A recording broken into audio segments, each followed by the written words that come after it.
मोदी स्वातंत्र्य लढ्याशी बेईमानी करतायत असं राऊतांनी म्हटलंय. काँग्रेसचं लढ्यातील योगदान विसरता येणार नाही, तर तेव्हाच्या आणि आत्ताच्या काँग्रेसमध्ये मोठा फरक आहे असं नवनाथ बन यांनी पलटवार केलाय.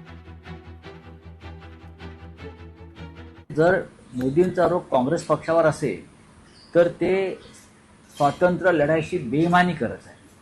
ते दुर्दैवानं आजच्या दिवशी म्हणावं लागतं आहे. या देशाच्या आमचे काँग्रेसशी 100 मतभेद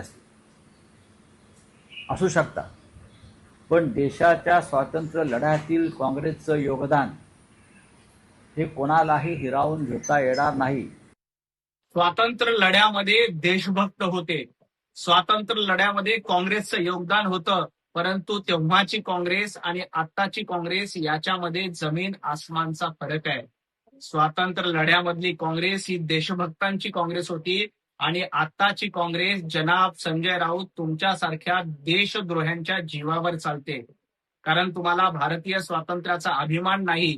काल 14 ऑगस्टला पाकिस्तानचा स्वातंत्र्य दिन झाला, त्याचा तुम्हाला जास्त आनंद आहे.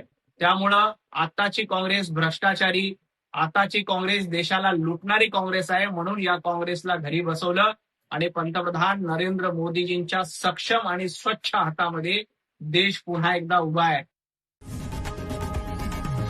लोकशाही मराठी ऐका, पहा, जागरूक रहा.